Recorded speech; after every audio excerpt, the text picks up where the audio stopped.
विशाल recording studio चांद खुदरिया।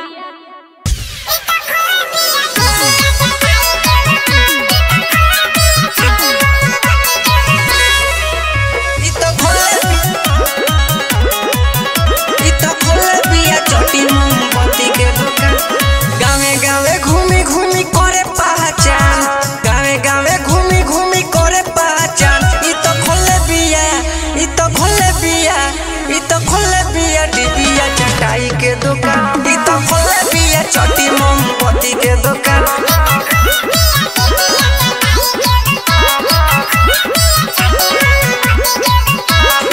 ई तो खोले बिया ई तो खोले बिया ई तो खोले बिया बिया चटाई के दुकान ई तो खोले बिया छोटी मोमबत्ती के दुकान बड़ा खराब पैसा एकर काम जो हुआवेले पैसा से खाली तो काम करवावेले पैसा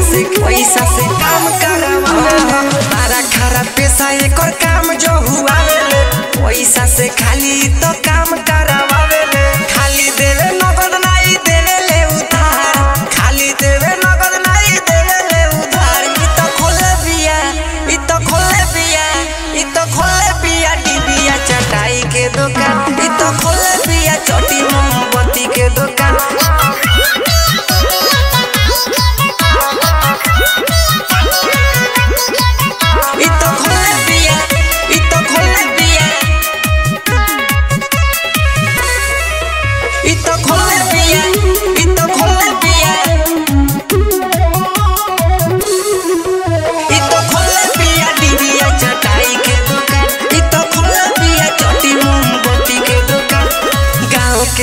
कौन के देवेले बिगारी मुखिया जी देले बड़े चढ़े खाती गाड़ी चढ़े खाती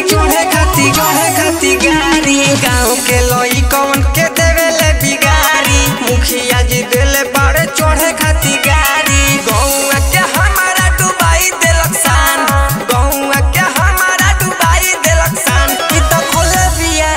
ई तो खोले बिया ई तो खोले बिया डिबिया चटाई के दुकान ई तो खोले बिया छोटी मोमबत्ती के दुकान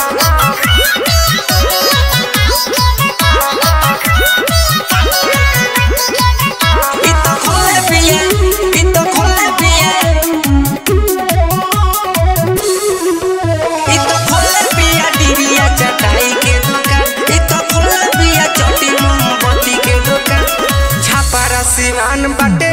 कर दीवाना देखी देखी गावता विशालवा होई गाना अरे सुनना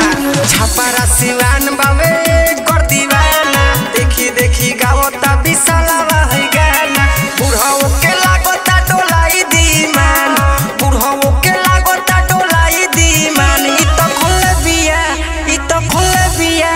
ई तो खोले बिया छोटी मोमबत्ती के दुकान ई तो खोले बिया डिबिया चटाई के दुकान।